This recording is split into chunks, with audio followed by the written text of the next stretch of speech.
इस वक्त की ये बेहद अहम और बड़ी खबर है। खुद प्रधानमंत्री नरेंद्र मोदी ने ट्वीट करके इसकी जानकारी दी है। प्रधानमंत्री नरेंद्र मोदी ने ट्वीट करते हुए कहा है कि अब भारत रत्न दिया जाएगा पीवी नरसिम्हा राव को। कांग्रेस शासन में प्रधानमंत्री रहे पीवी नरसिम्हा राव और अब उन्हें प्रधानमंत्री नरेंद्र मोदी ने ट्वीट कर जानकारी दी कि उन्हें भारत रत्न दिया जाएगा। लेकिन चौधरी चरण सिंह को भारत रत्न दिए जाने की जानकारी प्रधानमंत्री नरेंद्र मोदी ने दी। सत्येंद्र हमारे सहयोगी, यतेंद्र हमारे सहयोगी फोन लाइन पर जुड़ रहे हैं। यतेंद्र, ये एक बड़ी जानकारी है और किस तरह की प्रतिक्रियाएं अब इस तरह के ऐलान के बाद? देखिए, बिल्कुल दो बड़े ऐलान प्रधानमंत्री नरेंद्र मोदी के द्वारा किए गए कि चौधरी चरण सिंह जो किसानों के मसीहा के तौर पर जाने जाते हैं और इन्होंने ऐसे कई सारे बिल लेकर आए जिन्होंने किसानों की दशा और दिशा सुधारने का काम किया। वहीं दूसरा, पूर्व प्रधानमंत्री नरसिम्हा राव को भी भारत रत्न देने का फैसला मोदी सरकार ने किया है और उनको भी आर्थिक सुधारों के लिए जो देश में जो आज जो आर्थिक सुधार देखे जा रहे हैं तो उसकी कहीं ना कहीं नींव और एक बड़े फैसले के तौर पर प्रधानमंत्री नरसिम्हा राव, जो तत्कालीन प्रधानमंत्री रहे नरसिम्हा राव, उनको देने का फैसला किया। यानी कि एक बड़ा फैसला इसको माना जा रहा है। इससे पहले लालकृष्ण आडवाणी को भारत रत्न देने का फैसला किया गया था। तो आप इस पूरे निर्णय को इस तरह से समझ सकते हैं कि वो क्षेत्र जो भी राजनीतिक तौर पर इन लोगों ने जो देश के लिए काम किया उसको देश और समाज भुला नहीं सकता और उनका योगदान है कि आज देश जिस स्थिति में खड़ा है तो इनके द्वारा जो फैसले लिए गए वो काफी हद तक प्रभावित करते हैं। और शायद जो नरसिम्हा राव में पेशे से कृषि विशेषज्ञ रहे और चौधरी चरण सिंह को भी आप मानिए कृषि किसानों के मसीहा रहे और वकील रहे नरसिम्हा राव, तो इनको आज जो फैसला लिया गया है प्रधानमंत्री मोदी की सरकार ने कि इनको भारत रत्न दिया जाएगा, तो एक बड़े फैसले के तौर पर इनको देखा जा रहा है। और साउथ और वेस्ट जो पश्चिम उत्तर प्रदेश में काफी खासा प्रभाव पश्चिम उत्तर प्रदेश और हरियाणा में माना जाता है चौधरी चरण सिंह का, तो इन दोनों ही फैसलों से आप समझ सकते हैं कि किस तरह से इनके योगदान को देखते हुए फैसला लिया गया है। जी, पीवी नरसिम्हा राव को भी भारत रत्न देने का फैसला किया गया है और ये ट्वीट खुद प्रधानमंत्री की ओर से। हमारे वरिष्ठ सहयोगी अमिताभ सिन्हा इस वक्त हमसे सीधे जुड़ रहे हैं। अमिताभ, भारत रत्न देने का ऐलान प्रधानमंत्री ने खुद ट्वीट करके इस बात की भी जानकारी दी है कि एमएस स्वामीनाथन को और पीवी नरसिम्हा राव को, चौधरी चरण सिंह को भारत रत्न से नवाजा जाएगा। किस तरह की अब इस पर प्रतिक्रियाएं भी आ रही है, क्योंकि एक ऐसी शख्सियत जिन्हें लेकर चर्चा पिछले कई वक्त से हो रही थी और अब ऐलान मोदी सरकार ने किया है। देखिए, दो चीज़ें साफ हैं। एक तो पहला, प्रधानमंत्री जिस तरह से जो भी नेता हो जिन्होंने भी समाज भारत के विकास में योगदान दिया हो, भारत की अगड़ी और पिछड़ी जातियों से लेकर जिन लोगों ने कृषि तक के भारत के किसानों के हित में काम किया, उनको भारत रत्न देने का काम कर रहे हैं। कुछ दिन पहले आपने देखा होगा बिहार में कर्पूरी ठाकुर जो पूर्व मुख्यमंत्री रहे हैं, जो ओबीसी को काफ़ी आगे बढ़ाने की जिन्होंने काफ़ी बड़ा प्रयास किया था, उनको दिया था। लेकिन आज जो 3 नामों का ऐलान हुआ है, ये बहुत बड़ा संदेश है, क्योंकि चौधरी चरण सिंह किसानों के नेता माने जाते थे।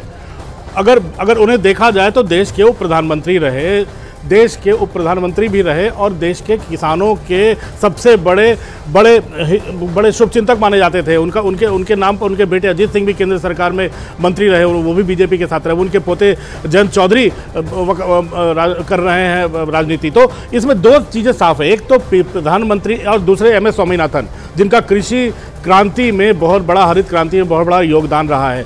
तो ये जो 3 नाम आज अनाउंस हुए हैं, उसमें 2 नाम जो हैं कृषि से जुड़े हुए हैं और ये दोनों नाम ऐसे हैं जिन्होंने कृषि के क्रांति में किसानों के हित में जो काम किया है उसको पूरा देश याद रखता है और साथ ही साथ इसका असर जो है पूरे के पूरे पश्चिमी उत्तर प्रदेश और पूरी की पूरी जाट बेल्ट पर पड़ने वाला है। और तीसरा जो सबसे बड़ा नाम है वो पीवी नरसिम्हा राव का है, जिनको कांग्रेस ने भी उतनी ज़्यादा तवज्जो नहीं दी। कांग्रेस ने उनको उतना ज़्यादा उनका नाम नहीं बढ़ाया, लेकिन ये प्रधानमंत्री मोदी की स्टेट्समैनशिप है जो नरसिम्हा राव को और चरण सिंह को, जो नॉन बीजेपी, गैर बीजेपी बैकग्राउंड से आते हैं, उनको उन्होंने राष्ट्रीय इस सम्मान से सम्मानित किया, भारत रत्न के सम्मान से।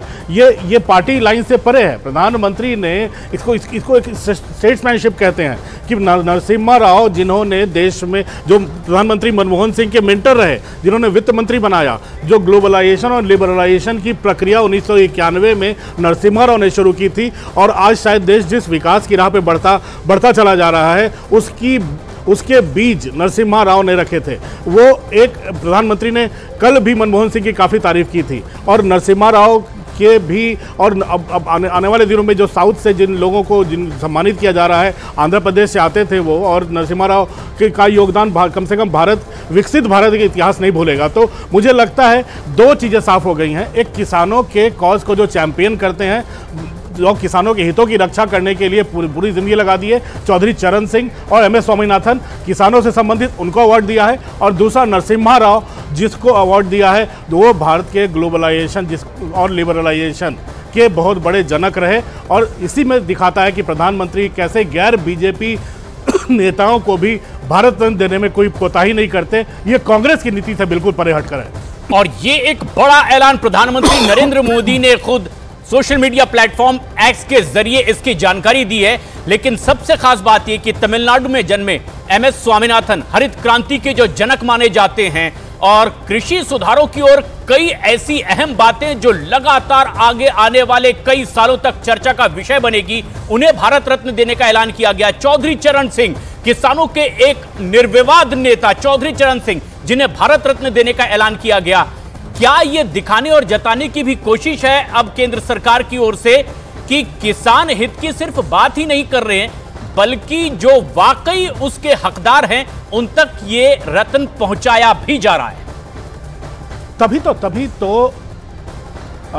तभी तो ये प्रधानमंत्री ने ट्वीट करके बताया है प्रशांत, कि जो किसानों के अधिकार और उनके कल्याण के लिए जिन्होंने अपना पूरा जीवन समर्पित कर दिया, और उत्तर प्रदेश के मुख्यमंत्री भी रहे, यहाँ तक कि एक विधायक के तौर पर भी प्रधानमंत्री ने, चौधरी चरण सिंह ने भारत के किसानों के हित में बहुत काम किया। देश के गृह मंत्री भी रहे वो, आपातकाल के विरोध में वो डटकर खड़े रहे।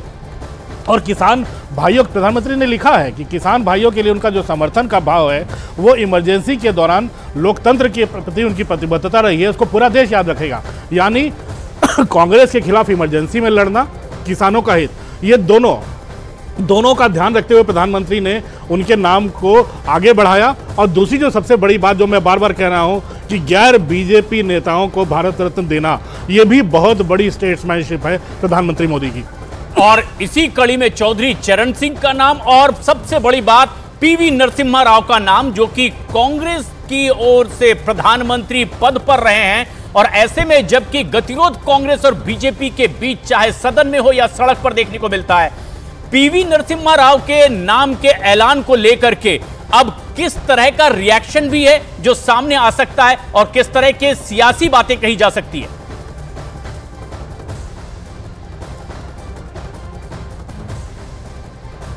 और ये एक सबसे खास बात, अमिताभ, जिस तरह से PV नरसिम्हा राव के नाम का ऐलान किया गया है कि उन्हें भारत रत्न दिया जाएगा, वो कांग्रेस जो लगातार आरोप लगाती है मोदी पर, मोदी सरकार पर, कि कांग्रेस की लगातार सिर्फ बुराई करते हैं, अगर PV नरसिम्हा राव को भारत रत्न दिए जाने का ऐलान किया जाता है, किस तरह की प्रतिक्रिया और इसके क्या मायने निकाले भी जाएंगे, चाहे सत्ता पक्ष हो या फिर विपक्ष? देखिए, पूरा का पूरा जो संदेश है वो दक्षिण भारत में भी जाएगा। एक प्रधानमंत्री ने अपने ट्वीट में दो चीजें साफ साफ लिखी हैं। नरसिम्हा राव गारू, जो गारू शब्द होता है ना प्रशांत, ये आंध्र प्रदेश में बहुत ज्यादा सम्मान के साथ लिया जाने वाला, जैसे हम हिंदी बेल्ट में भाई कहते हैं, जी कहते हैं नाम के आगे लगाकर, वहाँ गारू के नाम से संबोधित किया जाता है। तो उन्होंने साफ साफ प्रधानमंत्री ने लिखा है कि नरसिम्हा राव गारू को भारत रत्न दिए जाने का वो शेयर कर रहे हैं देश की जनता के साथ। वो जो न सिर्फ एक डिस्टिंग्विश्ड स्कॉलर थे, स्टेट्समैन थे, और उस समय के लोग बोलते हैं कम से कम 2 दर्जन भाषाएं भारत की वो बोल लेते थे, तब भी हिंदी इंग्लिश के साथ साथ दक्षिण भारत की सारी भाषाएं बोलते थे। महाराष्ट्र से रामटेक से भी चुनाव लड़े थे, मराठी भी बोल लेते थे। तो एक ऐसा राजनेता था जिसको उसके काम के लिए हमेशा याद रखा जाएगा, नरसिम्हा राव को।